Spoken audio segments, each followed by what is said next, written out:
तो भाई RCB fans खुश हो जाओ क्योंकि उम्मीद की किरण अभी भी बरकरार है। और कैलकुलेटर को साइड में रखकर ये वीडियो देख लो क्योंकि इस वीडियो में मैं आपको बताने वाली हूँ वो पूरा गणित, समझाने वाली हूँ वो पूरा समीकरण कि कैसे आरसीबी प्लेऑफ्स क्वालिफाई कर सकती है। साथ ही बात करेंगे कि कैसे हार्दिक पांड्या ने बैक टू बैक इस सीजन में 2 टीमों को आईपीएल की रेस से बाहर कर दिया है। पहले मुंबई इंडियंस, उसके बाद गुजरात टाइटंस। वो कहते हैं ना, अगर आप पूरी मेहनत कर रहे हैं उसके बावजूद आपको फल नहीं मिल रहा तो प्रोबेबली आप गलत जगह पर हैं। हार्दिक पांड्या, आप बतौर कैप्टन गुजरात टाइटंस के लिए ही ठीक थे। मुंबई इंडियंस ना, आपके आने के बाद जितना बुरा यहाँ पर मुंबई इंडियंस ने परफॉर्म किया है उतना ही बुरा गुजरात टाइटंस ने आपके बिना परफॉर्म किया है। Hello ji, welcome back to TBH Ayushi. मैं हूँ आपके साथ में Ayushi Shekhawat and starting with RCB versus Gujarat Titans.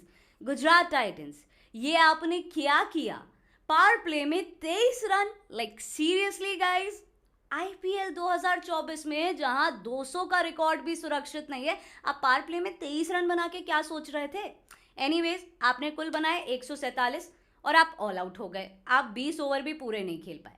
Starting with Riddhiman Saha and of course prince Shubman Gill, दोनों ने साथ साथ गेंद खेली।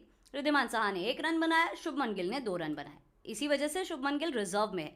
वैसे मुझे लगा था कि स्क्वाड आने के बाद शायद इनके अंदर जोश आएगा कि भाई कैसे मैं अपना नाम रिजर्व से ऊपर कर लूँ, लेकिन भाई वो प्लेस तो अब ले ली गई है यशस्वी जायसवाल द्वारा। लेकिन इन दोनों का विकेट लिया किसने? इन दोनों का विकेट लिया है मोहम्मद सिराज ने। भाई एक बार फिर उनका मियां मैजिक देखने को मिल गया and we are so much relieved क्योंकि वर्ल्ड कप आ रहा है।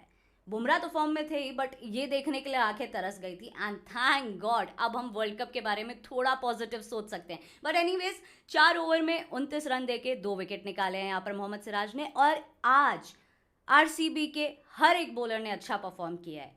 किसी ने भी कसर नहीं छोड़ी कि भाई हम उनके अंदर कोई कमी निकाल सके, क्योंकि स्टार्टिंग से इन लोगों की बुराई तो चल रही थी। बट देन एनीवेज, जो चुनिंदा बल्लेबाज थे जिन्होंने गुजरात टाइटंस के लिए रन जोड़े, that was Shahrukh Khan, David Miller, Rahul Tewatia. इन्होंने भी बनाए 37, 30 और 35, which was of course not enough. But then अगर हम इनके बॉलर्स की बात करें, यश दयाल ने 4 ओवर में 21 रन देके 2 विकेट निकाले। विजय कुमार ने 3.3 ओवर में 23 रन देके 2 विकेट निकाले। कैमरन ग्रीन ने 1 विकेट निकाला, कर्ण शर्मा ने 1 विकेट निकाला और स्वप्निल ने 1 ओवर डाला लेकिन 1 ही रन दिया।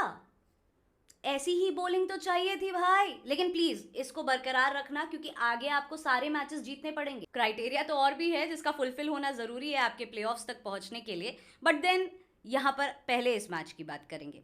गुजरात टाइटंस की बैटिंग हो गई, आरसीबी की बॉलिंग हो गई। अब आते हैं आरसीबी की बैटिंग पर। Virat Kohli and Faf du Plessis, इन दोनों की जब साझेदारी देखने को मिलती है तो ये मान सकते हैं कि आरसीबी ने मैच निकाल लिया है। बट देन पावर प्ले में इन लोगों ने बना लिए थे 92, जिससे हम लोगों को रिलीफ फील हुआ था, लेकिन फिर बैक टू बैक विकेट्स भी गिरते हुए नजर आए थे।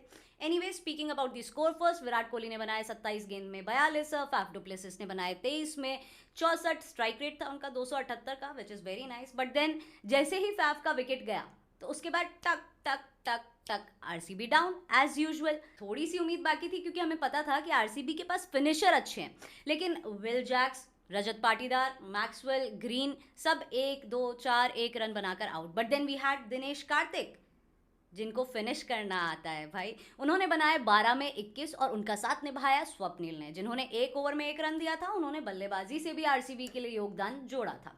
उन्होंने बनाए 9 गेंद में 15 रन और 13.4 ओवर में इन लोगों ने मैच खत्म कर दिया था। 14 ओवर भी इन्होंने पूरे नहीं खेले।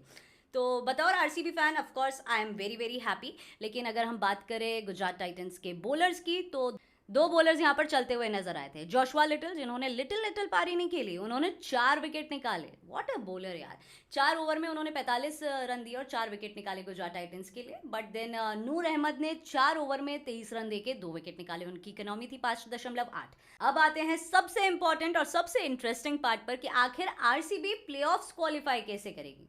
सबसे पहले तो आरसीबी को सारे मैचेस जीतने पड़ेंगे, वो तो इंपॉर्टेंट है। आरसीबी के हैं अब 3 matches, Punjab Kings, Delhi Capitals और सीएसके के साथ। ये तीनों मैचेस आरसीबी को जीतने पड़ेंगे, लेकिन इतना काफी नहीं होगा। इनको प्लेऑफ्स तक पहुंचाने के लिए एलएसजी और एसआरएच, इन दोनों में से किसी एक टीम को 3 मैचेस हारने पड़ेंगे 4 में से।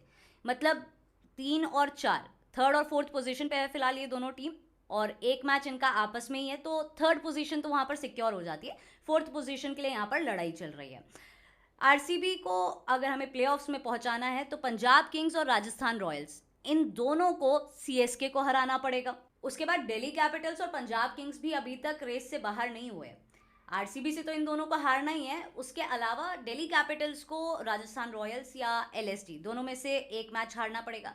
पंजाब किंग्स को भी आरसीबी के अलावा एक और मैच हारना पड़ेगा।